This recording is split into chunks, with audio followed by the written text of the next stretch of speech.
Now, in order to download the database, you will need a compatible transfer drive. Hello and welcome back to another episode of Deltabase, the show where I sit down and chat with other Transformers creators and discuss their personal journey with the franchise and what they're up to in the creative space. Today we're talking to a creator who's carved out a space for herself not only in the Transformers community, but also in the broader toy world, the discount dive diva herself, Diaclona. Discount dive diva. I like that. I'm gonna copyright that one. Thank you.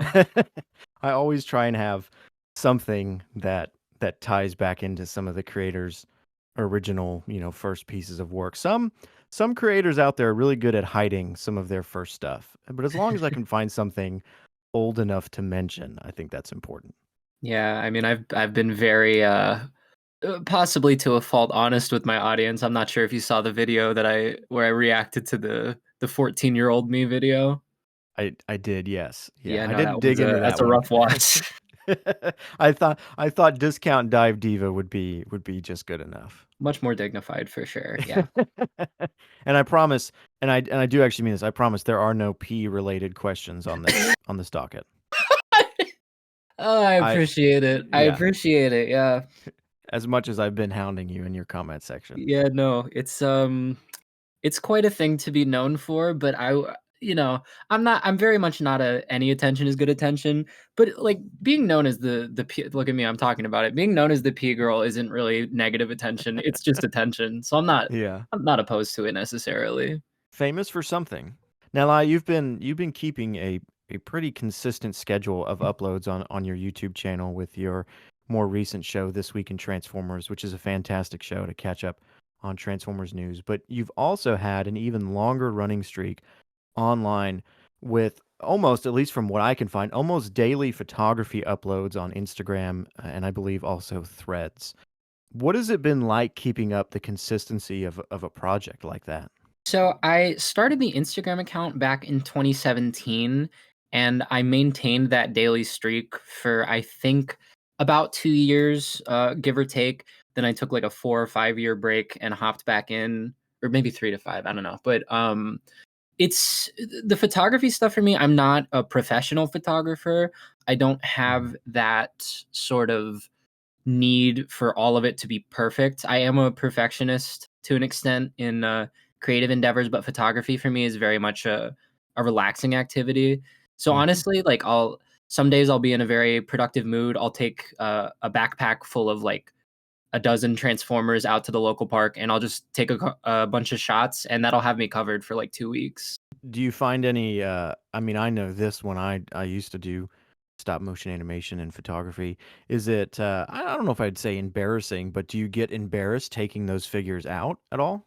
Oh, absolutely. I there there's been more than one occasion when I've told a little white lie if somebody asks me what's going on. Like, a very nice older gentleman came up and said, "Oh, what's that in the bushes?" And I had to explain to him, "Oh, it's an action figure. I'm actually taking pictures for my little brother." I don't have a little brother. I just I didn't want to expound further. But usually my partner goes on those walks with me now, and it's definitely less embarrassing to be out there with them hanging over my shoulder, appreciating what I'm doing. So Your subjects aren't always Transformers in general. While the channel is obviously mainly kind of geared towards Transformers content, you seem to be taking photos of all types of action figures. Can you go into a little bit as to maybe the origins of the collecting of figures, or even just what kind of grabs your attention when it comes to getting an action figure? yeah. So as far as origins for collecting, thanks to my dad who has been featured on the channel. He was a big Transformers fan ever since the series started. So basically, I came out of the womb and was handed a Transformer. Give or take a year. I believe my first one was an RIDO1 figure, and it's been a pretty nonstop cavalcade of poor financial decisions and increasingly embarrassing asks for birthday presents and Christmas presents ever since then. As far as non-transforming figures, aside from your typical childhood, like people get you toys because you're a kid, and it'll be from whatever toy line. I had a big hyperfixation in the past couple years on Ninja Turtles. So I Uh, had a pretty solid amount of those pictures circulating, and I've obviously done some discount dives on Ninja Turtles figures. I'm trying to cut back because I'm in a significantly different financial situation now, and mhm. I'm trying to wean my collection down. But if the price is good enough and I think I can get content out of it, usually a discount dive, I'm really willing to buy anything that's interesting.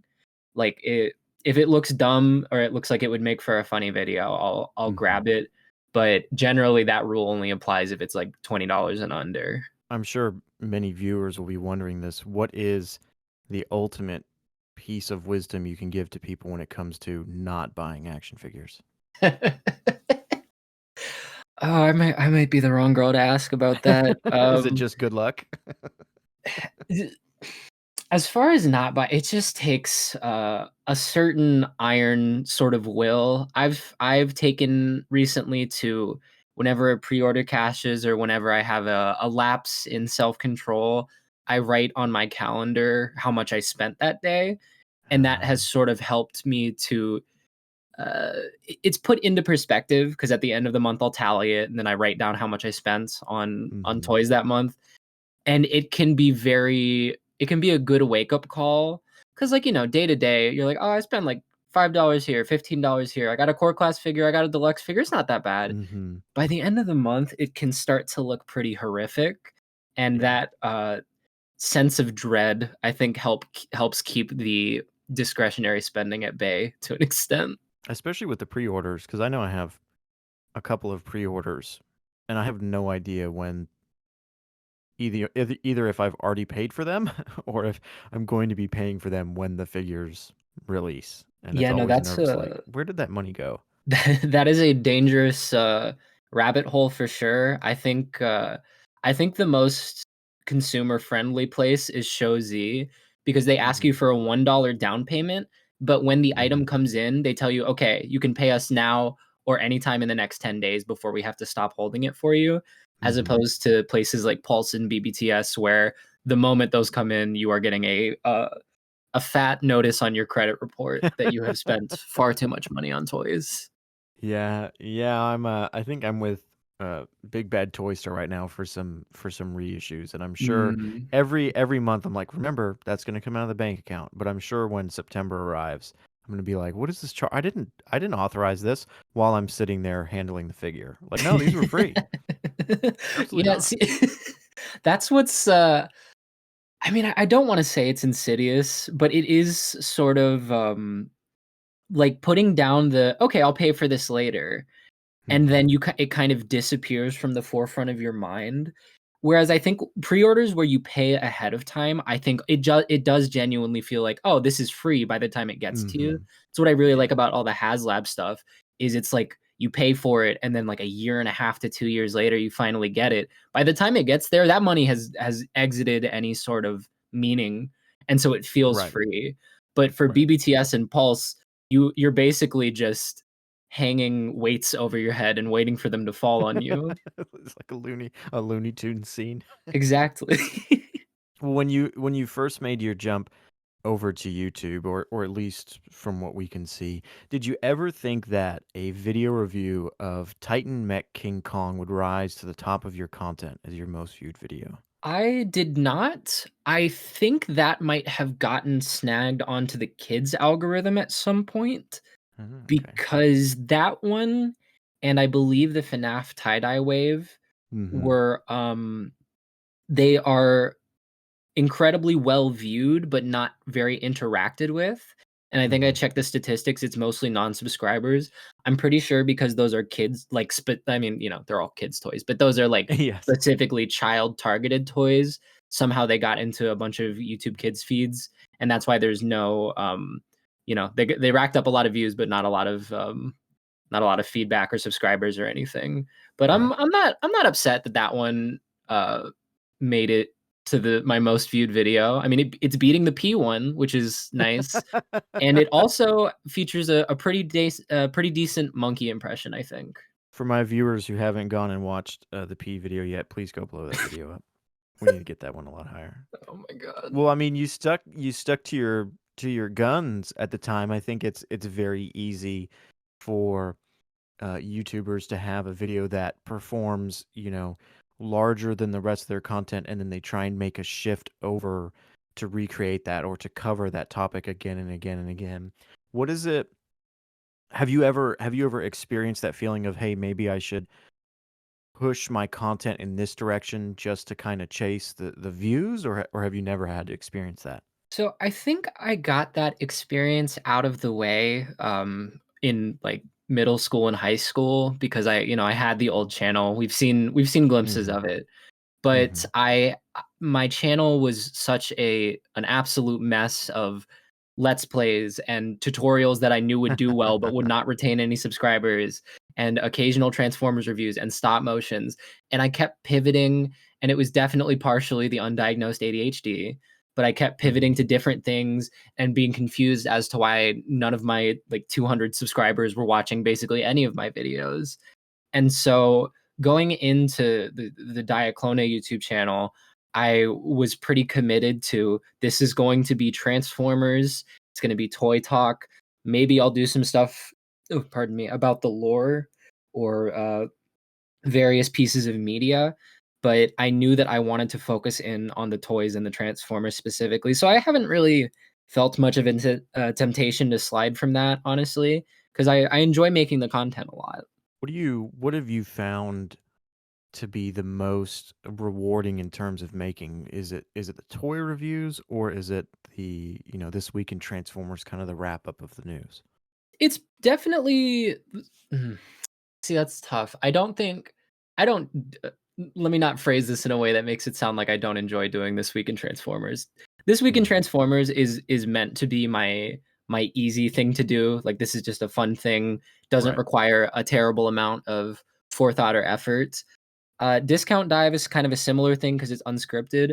I think the most difficult, but probably most fulfilling, are the scripted long form reviews, like the Mhm. Diaclona reviews type stuff. Which and I've only done like 3 or 4 of them because they take so long and so much more effort than any of the other content I produce. Right. I mean the top 10 of 2023 and the top 15 toys of 2024 were the absolute hardest I've worked on videos because they were basically respectively 10 and 15 figure reviews. And so as much as I really like those videos and I'm really proud of them, I don't know if it's really I don't know if fulfillment's the right word because it burnt me out very hard for quite a bit working on those two. When it comes to making lists like those, these top 10 and top 15s, do you ever feel a pressure from the community? And when I say that, I don't mean, somebody's telling you this, but kind of this amalgamous pressure that certain figures have to be within that top 10 or top 15 because everybody likes them regardless of what you think about them? I don't think so. For the most part, and I to an irritating extent, sometimes I can be quite a contrarian. I am Mm, very cognizant of the fact that some opinions I hold are at least partly because I know so many other people hold the opposite, which mhm. is a cringe thing to do. But I really try not to let external factors dictate how I feel about the figures. I don't think at no point was I like 86 Prime needs to be in here because everyone loves him. It was solely Mhm. because when I opened him, I was audibly like, "Oh my god, this is one of the best action figures I've ever played with."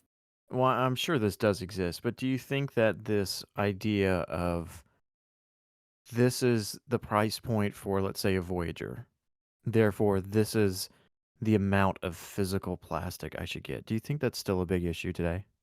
I have always disagreed with that argument. I've always felt it should be you're paying for the quality of the figure, not necessarily the size. Like Right. everyone loves Studio Series 86 Hot Rod. That was a Voyager. He's the size of a deluxe.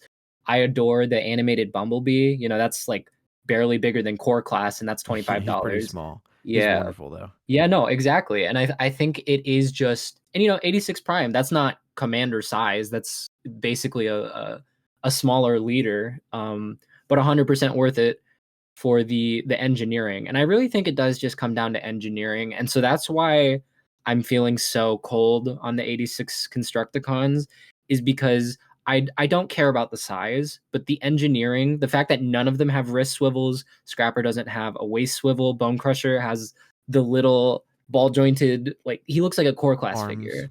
Yeah, Yeah. no, it's it feels like they're taking the piss a little bit. That's something that I've always had trouble with parts of the community, that there's almost this entitlement of, well, when I got a Voyager when I was a kid, it was this big. And I sit there thinking, yeah, but back in the day, Voyagers, you just laid them down and boom, they were a truck. Yeah, and it's also I think it's honestly a little bit of a disconnect from reality to not recognize the fact that we are in a very different time. You know, Yes. toy sales are not what they used to be. iPad babies are a more common thing than new Transformers collectors. I feel pretty confident in saying, and gas prices are different, plastic prices are different, everything is different, and trying to hold it to a standard from like a decade ago, 2 decades ago, and also not recognizing that those old figures probably look a lot nicer in your rose tinted mind's eye. I think Mhm. I don't know. I don't want to say they're delusional because that's mean, but I would say consider more factors than just I'm paying X amount of money when I paid X amount of money. Right. Well, and just, I mean, even just like you said, when you go back and actually get in hand some of these older figures, you may look at them and go, oh, okay. I mean, I remember having fun, and I understand why I love this figure. Like one that I grew up with was the Transformers movie Crankcase, which was a Mm, recolor of Cybertron Red Alert, I think.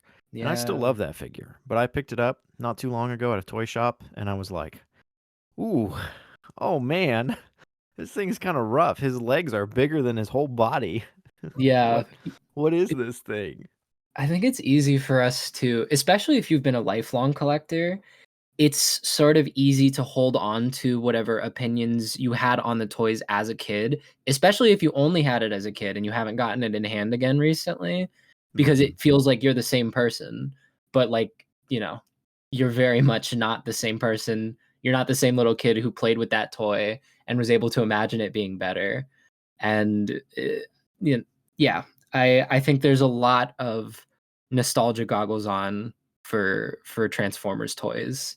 And I think that anyone who says that we are not in a golden era of collecting and thinks that Transformers toys were better in like the Unicron trilogy, I really cannot empathize with that viewpoint at all. I would agree with you that we are in a golden era. What would you, then this is just a question that just really intrigues me. What would you say the last, well, not last, but the previous golden era of Transformers was, at least for you? So if we're counting this era as siege to present day, I would, yeah. I would say probably Thrilling 30 all the way up to Titan's Return. I think that was an incredible run of innovative engineering. I think they were Mhm. starting to, it was right before all their budgets got slashed, and then, Power of the Primes had a much thinner plastic and all of the Right. stickers were terrible and The stuff. ugly stepchild of the franchise. Yeah, no, it it very much is the ugly stepchild of the franchise, but I think there was a lot of innovation. I think Thrilling 30 started giving us characters that weren't just a bunch of G1 figures. Like they had Skybite, they had G2 Dreadwing, Rat Trap, Rhinox. They were expanding, and it felt like they were testing the waters for more than just 80s nostalgia.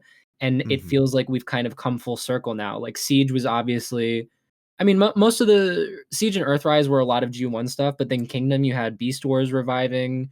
Now you Mhm. have Legacy had everything from everywhere, and it seems like Age of the Primes is doing, pardon me, a pretty similar thing. Do you think that we're going to see an end to this kind of pulling from all different facets of Transformers, or do you think that this is kind of the status quo now, that they're just going to pull from whatever? I'm hopeful that this is the status quo. It can be a little discouraging sometimes to see that the figures that aren't selling are the unique original or the unique obscure ones. Like I see a lot of the Energon Megatron and Energon Galvatron core class figures are still shelf warming. Yeah. My beloved core class Cheetor is Ugh. still filling up the pegs. We But need more beast machines. we do. I've been saying this. I'll continue to say this. We do need more beast machines. Give us But that it's rat on wheels. all right. But let's not get ahead of ourselves here. That's one of the ugliest things I've ever seen. They massacred my boy, Yeah, him and what was her name? The Black plant lady. Arachnia. Is that no? I thought there was one that turned into a Oh, plant, the plant. Oh, Botanica or something. Botanica. Yeah, no. I don't know why I remember that. I'm gonna have to make a Yeah, video essay on her now. Oh I'm so no. excited to watch that. Oh no. Oh my god, what have I done? But it's also been like seeing how popular Armada Optimus was, the Legacy Armada Optimus, Yes. and seeing other non G1 characters selling like hotcakes. It's giving me hope that Hasbro understands that, especially with how time has passed. Kids like me who grew up in the Unicron trilogy have the expendable income now, so they're not just Mhm. farming the people who were into it 40 years ago like my dad. Like there's aside from artistic expression and being able to get all these cool characters back, there is a market for it and there is a financial incentive. And Right. that's what they're about. They're a business. So I'm hoping that this is the new status quo because honestly G1's getting a little tired. We're Right. running the well a little dry. I am curious how many more times they can make an Optimus that's interesting. I feel like I feel like we've kind of hit the mark looking at that Devastation Optimus. I feel like yeah. maybe we've hit maybe not peak, but I think maybe we've hit a soft ceiling of okay, we're good. We've Yeah. got it. But even then we've got all the others in hand. I can appreciate stuff like Devastation Optimus because it's aiming for something a little different. Right. And as long as they keep making things as long as the transformations in my opinion are different each time, I think they can make an infinite number of Optimus and Bumblebee and Starscream and Soundwave. It's just a matter of making sure the figures are still interesting. Interesting like the Armada Voyager Red Alert that's coming out. My god. Oh boy, yeah, Man. I don't that really looks collect I delicious. haven't collected any Legacy Armada figures, but when I saw that, when I just saw the key art before we saw the figure, I thought, "Oh no, I'm gonna have to go Yeah. back and get all of them now because this thing looks Mm, so glorious." you do not. You absolutely do not. There I have a soft spot for the Megatron mold, but it's not great. Tidal Wave's pretty good. Optimus is pretty great. Everything else is pretty I guess that's just Hotshot and That hot shot looks Starscream. I was gonna say the hot shot looks pretty messy, and Yeah. I vividly remember when I was younger seeing the Universe. I believe it was Universe that did hot shot again. Yeah. Seeing that in stores and being like, "I don't want that. That looks bad." And then when they showed off Legacy Hot Shot, I looked at it and I was like, that's the figure I saw as a kid. They just repacked that." And I looked at them side by side. I'm like, "Oh no, they just both look kind of bad." Yeah. Like Yeah, I maybe the don't design just could never work as a toy. Maybe. I don't think that's the case. It's such a simple design. I don't know. Like they do cars all the time. He's just a car. He's a yellow car. They love yellow cars. I don't understand why it's so difficult to get a good design out of him. And I really hope someone like Fans Hobby tries their hand at it because Yeah. currently they're only doing like the big Armada boys, but I think Hotshot would be a, a shoe in, an They easy were buy for even me. they were even able to do Cybertron Hotshot. Although Cybertron Hotshot, it literally you just lay him down and he's a car. Yeah. I even remember that. And even I looked at I also looked at that Legacy toy of Cybertron Hotshot and I was like, it's the same thing. And I looked at side by side photos and I was like, oh, it's the same thing, it's just a little smaller. Which is Yeah, not a bad thing. yeah. He's I had a lot of nostalgia for the original Hot Shot. He's went on many an adventure with me. The new one is just slightly better in articulation and slightly worse in fun factor, and that's about it. There Uh, is so little difference. when are we getting I wonder when we're gonna get Energon Hotshot. That's what I've been wondering, but seeing how poorly the Energon, Megatron, and Galvatron sold, and how much of a black sheep Energon is in the fandom, I'm imagining it will be a long time. Energon does get a lot of hate, like a And lot. I don't think it's justified. Can I may I stand on a soapbox for just a Please, moment? absolutely. I watched all of Armada for the first time recently. Mhm. It was one of the worst experiences I've ever Ooh. had in media consumption. And I'm not going to go into it, but Energon, despite having a lot of the same problems, is 100 times more watchable, in my opinion. Like, I am still bored out of my skull, but it is not. And it could just be an expectation thing because everyone says, oh, Armada is the best one of the trilogy. Starscream has Yeah. such a compelling character arc, and Energon immediately is trash. But the first 15 episodes of Energon, genuinely entertaining, gripping. It kept me going. Everything since then has been pretty dull, but Armada is basically unwatchable from the start and gets I believe the moment I clocked it being decent and watchable was episode 41. I do not understand why everyone glazes it so much. I have never had this happen before. I want to get rid of my Legacy Optimus because I was so put off by his portrayal and by the writing and by the show. It just oh my god. Here's what I'll say. This video is obviously coming out near the end of February. From the time we're recording this in 2 days, I have a video essay going out on a specific episode from Armada, and I I enjoyed Armada, but I don't love it as much as everybody else does. I don't think it's one of the greatest pieces of Transformers media we have out there. Mm. But that being said, in my research for this episode to find the right clips I needed, I watched most of the show on 2 times speed. And it is so funny. It is hilarious because you realize how ridiculous things are because there'll be characters that are just like, Optimus, what's going on? I have no idea. And you're like, whoa, whoa, whoa, slow down. So I think you can find even more enjoyment because you realize how ridiculous, especially Cybertron too, because Cybertron is just full on whack. Yeah, Like I'm no honestly excited sense. for it. It seems like it doesn't take itself terribly seriously. Oh no, Cybertron is hilarious because of how self-aware it is that it's just kind of dumb. And that's why I love I think that's why Cybertron is my favorite of those 3 shows. Well, I'm excited to get to it once I finish the slog through Energon. And can I ask, is the episode that you're doing an essay on, is it the Underwater City episode? No, it's not. Okay, cool. Because I wanted No. to do an essay on that. I think No. that is the one genuine good episode in the first 40.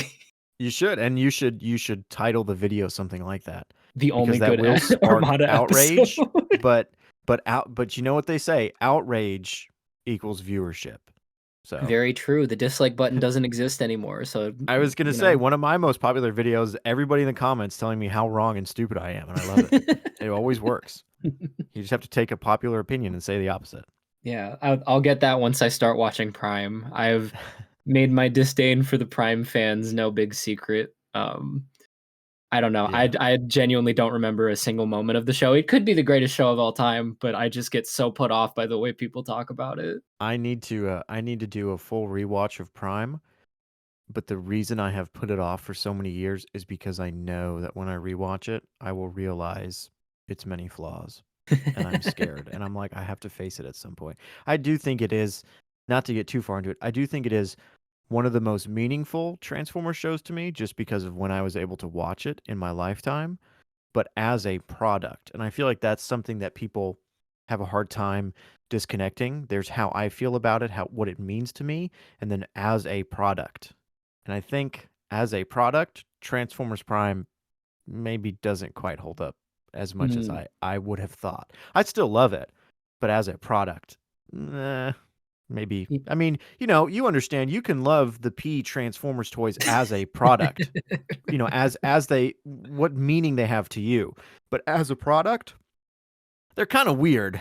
Yeah, no, it's I think it can be very difficult, especially if you're on, still a teenager, even early 20s. I mean, I'm 24 and I still struggle with this to separate the objective value of something from your subjective attachment to it. Right. And I think for a lot of Transformers fans, like Bay fans, Bayverse people growing up on the Bay movies, it is hard for them to disconnect the actual quality of those films from how they made them feel and how deeply interwoven it is with the feeling of being a child for them. That's a life skill that everybody kind of gains just through maturity and through Hmm. life. And you get to use it not just for Transformers, but everywhere, in life. I mean, I even Yeah. try and say that to my friends. Well, maybe don't say this was the worst thing you've ever seen. Maybe say you really disliked it. Maybe it is the worst thing that was ever made. I don't know. But, trying to have that, like you said, objective versus subjective views and make sure they don't get crossed. I wanted to get some insight from you on what it's like being a trans person in the Transformers community. I have talked to you personally that I know very little about this subject, and you've talked to me again off the air. But I wanted to ask you that question, not just for me, for my own understanding, but for the viewers of the show who may not know. What has it been like being inside of the Transformers community? So I think I have a fairly unique perspective because I started the Transformers Instagram back in 2017. I Mhm. didn't transition even socially until 2021 or 2022. I honestly can't remember. So I have basically transformed myself as I've been in the fandom. And I was terrified as I started to transition and made it publicly known through my accounts that I was trans, that it would be, I'd lose a bunch of followers, that I wouldn't have any support. Because I think it's very easy to imagine that the entirety of the Transformers fandom are a bunch of old white men and young white men who are aggressively heterosexual and so pumped full of testosterone that they forgot what empathy was. But I have honestly had such a wonderful experience and have found it to be such a safe haven, honestly.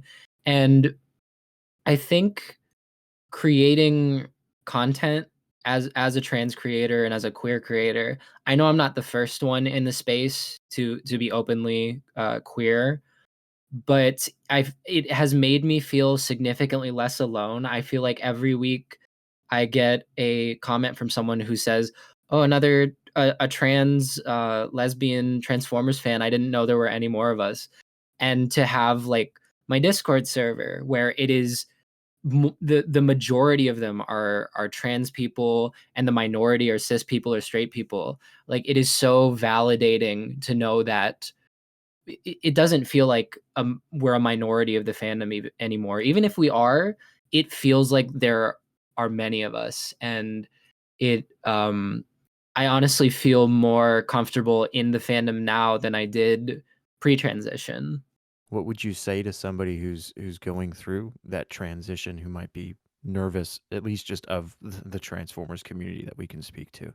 You just need to find in the Transformers community specifically, you just need to find the areas where the rest of us are, because there are so many more of us than we realize.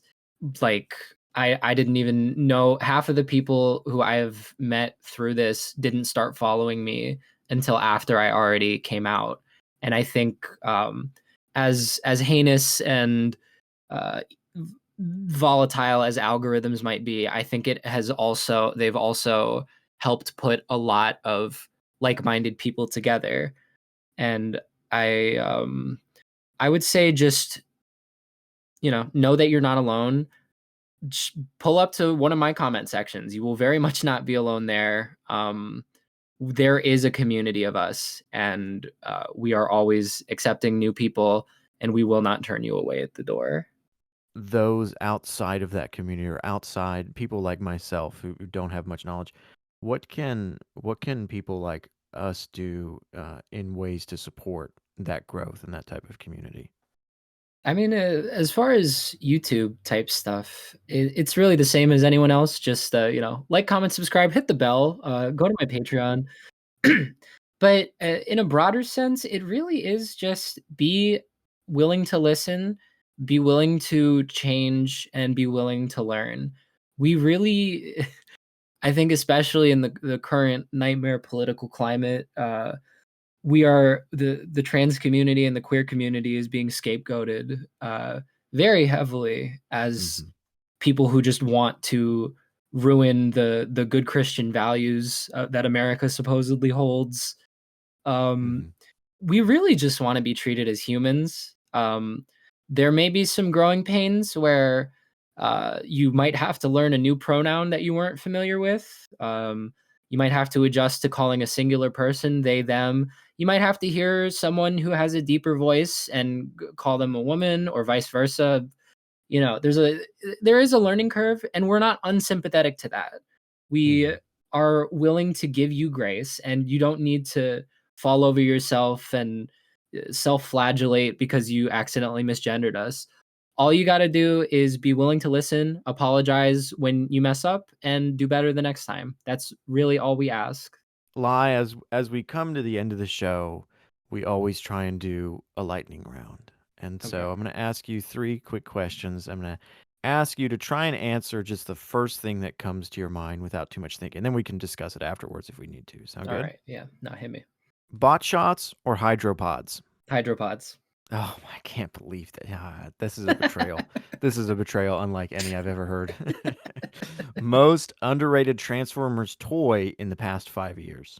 I think Trashmaster gets slept on. I saw him shelf warming. It's either Uh, Trashmaster or Metal Hawk because they both ended up in Burlington for $7 each. That's criminal in my opinion. Metal Hawk is one of the best figures ever. I was gonna say that I never picked up a copy of Metal Hog, but he looked really cool, and he got a re-release, didn't he, with new colors? Yeah, no, I have every version of the Metal Hawk slash Cyclonus mold, and I do not regret spending that money for even a moment. It is a marvel of engineering. Last question. What type of a character do you feel like has been missing from Transformers media as of late? Hmm. I think, and this is this is personal bias speaking, just because you know it's what I am. But I think a messy polyamorous lesbian would be nice. I don't know if we've gotten any polyamorous Transformers before. I know we've gotten messy lesbians, but they've done non-binary, they've done gay, they've done trans, they've done queer. Throw some poly in there. I want to make sure that you know that I really did not have any P related jokes or questions in my No, notes. it's okay. There's Okay. a certain point where you kind of just have to embrace it. Right. And maybe one day I can make P merch. I don't know. There's gotta be something I can turn around on this. I know a lot of my fans would wear it, so Well, as we come to the end of the show, this is a great opportunity to tell the audience of anything you're working on or coming. Basically, the plug section where you can plug whatever you want to plug. yeah, I am about to be featured in a crossover review on Mr. Lubat's channel. We're Oh, awesome! doing a little bit of stuff over there. I'm currently working on a joint review with Vangelis. I've got 2 discount dives in the work. Um, yeah, I don't know. Doing weekly content. I'm always working on something. It's usually a discount dive and a short form review, one of my diabites. If you like the sound of my voice, I do a lot of speaking over on my channel, Diaclona. If you like subpar to decent toy photography, my Instagram is the same. And yeah, if you follow those 2, you get basically all of my content. Oh, Blue Sky. I'm on Blue Sky. I am sending increasingly upsetting and distressing messages on Blue Sky just out into the ether, and people are enjoying them. I think the last thing I said was, does the existence sorry does the existence of Sir Topham Hat imply the existence of Sir Bottomham Hat? And if the latter is real, what does he do? Do the trains order him around? Does he wear a collar and bark like a good boy? So that's the that's the kind of content you can expect if you follow me on Blue Sky.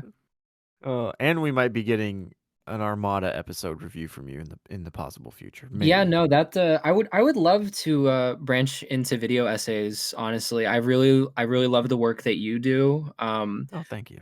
Yeah, I just the idea of watching stuff back and getting all of the B-roll necessary is very unappealing to me. It is the most unappealing part of the process. I will say Yeah. that. Well, Lai, thanks so much for coming again onto the show. Make sure, guys, if you're watching, to go subscribe to Lai. Check out her content everywhere that you can find it. Thank you all for watching, and we'll see you all in the next one.